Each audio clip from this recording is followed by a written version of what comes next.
Is it the same as talking to your friends? And if not, what is the difference? Honestly, there were lots of moments of just awkward silence where he knows this is uncomfortable for me to talk about. That's the whole idea. If it was something easy that I could just talk to him about, it would be like talking to a friend.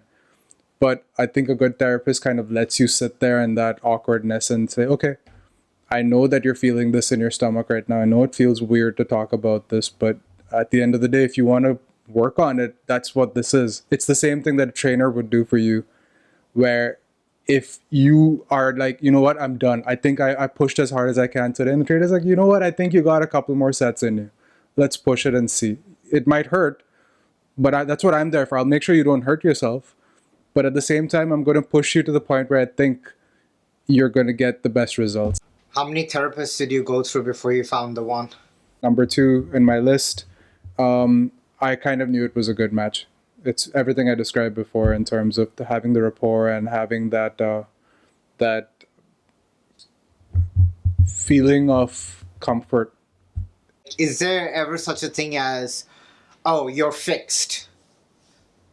And Fixed. you're fixed, and your issues, at least the ones that you wanted to resolve, are resolved, and you move on. And sure, you might come back to it in a year, in 2 years, but is there such a thing as an end date to this? Is that the aim in mind, or is it just something like it's a relationship like you have with, say, a partner? Just goes on. There's definitely no fixed. There's Okay. no fixed in this whole process because you may have addressed one thing, but Yeah. you don't. It's like saying, "Am I physically fit enough now, and I don't need to go to the gym?" I mean, realistically, no one can actually say that. Fair. Yeah. So you're constantly doing it, but at the same time, I do believe there's a term length to these relationships as well.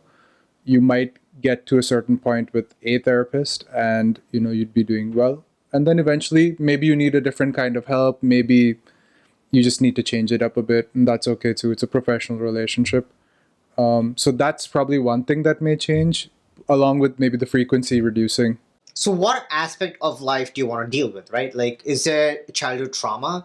Is it the stresses of your professional career, or your problems about getting intimate in a relationship? They're all different aspects, or they could all be one. They could all be intertwined and one leading to the other. How do you even go about looking? Like, it's not about whether this therapist is better than the other, but it's like what field to choose. What you're asking is, how do you get to those points where you are resolving the deep things, and also there's almost this fear of, are you opening up a Pandora's box of Issues, yeah. yeah, because a lot of us have learned to cope with those issues in different ways, not the best ways, in terms of suppressing it, hiding it, being ashamed of it. And a good therapist will help you get to that point where you are now comfortable opening up about it. No one's going to force you to talk about it. It's the same as the treatment someone would get for an addiction.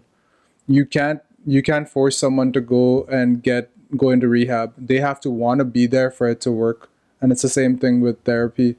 You have to want to be there for the work. It is work at the end of the day. And if there's not a certain amount of discomfort, then you're really not. I personally feel you're not doing the work, or you're not getting anything out of it. What do you think would be different? What aspect of your life would be not as complete, say, if you had not approached therapy? There's stuff that obviously I had not processed, and if I'm taking that forward, Yeah.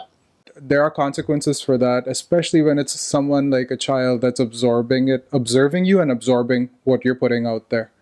And if it's something that isn't good, then he or she is going to be sitting in front of a therapist 20 years from now talking about the things they saw their dad do or say. There's no such thing as a perfect parent. I feel like this generation, we like, oh, my parents did this wrong and that wrong. And I look at them and I'm like, dude, like your kid is going to be saying the exact same shit 20 years down the line. But you learn to respect the decisions your parents made differently once you are in that position yourself. You're like, you know what? They tried their best. You Yeah. can't see it like that, unfortunately, till that happens to you.